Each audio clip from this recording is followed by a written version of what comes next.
प्यारे बच्चों, आज हम कक्षा 10वीं गणित सीजी बोर्ड का चैप्टर 3 यानी कि अध्याय 3 एक चर का रैखिक समीकरण का एक प्रश्न ले रहे हैं जो 3 नंबर के लिए परीक्षा में पूछे जा सकते हैं।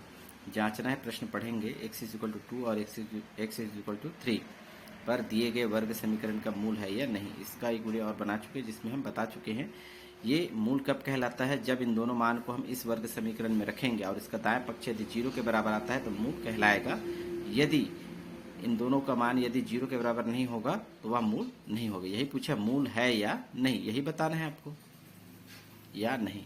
ठीक है, तो यहाँ पर हम x = क्या रखेंगे, 2 रखेंगे। तो हमने पहले लिख लिया है वर्ग समीकरण दिया गया, इसे पहला समीकरण। x = क्या रखेंगे, पहले 2, प्रश्न में 2 है, फिर उसके बाद 3 रखना है। तो इसमें आप रखेंगे 2, तो 2 का क्या होगा, स्क्वायर, इसलिए -5 इंटू एक्स के स्थान पर 2 + 6 = 0। आगे प्रोसेस करें, 2 का स्क्वायर 4 होगा, -5 इंटू 2 10 होगा, +6 = 0। अर्थात 4 और 6 प्लस में है यानी 10 और -10 = 0।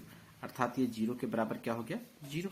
अर्थात इस पर यह है ना, यानी कि x = 2 पर क्या है, वर्ग समीकरण का मूल कहलाएगा। लेकिन हम तीसरे पर भी चेक कर लेते हैं, x = 3 पर भी, इस पर भी होना चाहिए, तभी कहलाएगा दोनों मिला करके। तो यहाँ पर आप x = 3 रखेंगे समीकरण पहला में।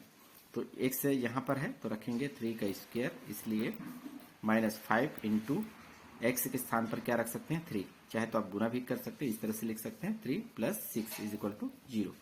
3 का स्क्वायर यानी 3 इंटू 3 यानी 9 होगा, -5 इंटू 3 15 यानी 15 +6 = 0।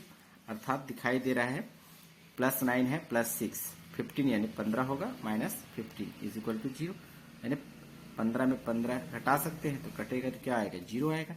इस तरह से यहाँ पर भी क्या आ रहा है, 0 = 0।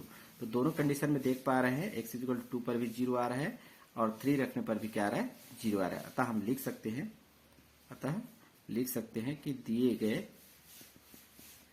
समीकरण का मूल है। इतना ही आपको लिखना है। इस तरह से आप 3 नंबर प्राप्त कर सकते हैं। धन्यवाद।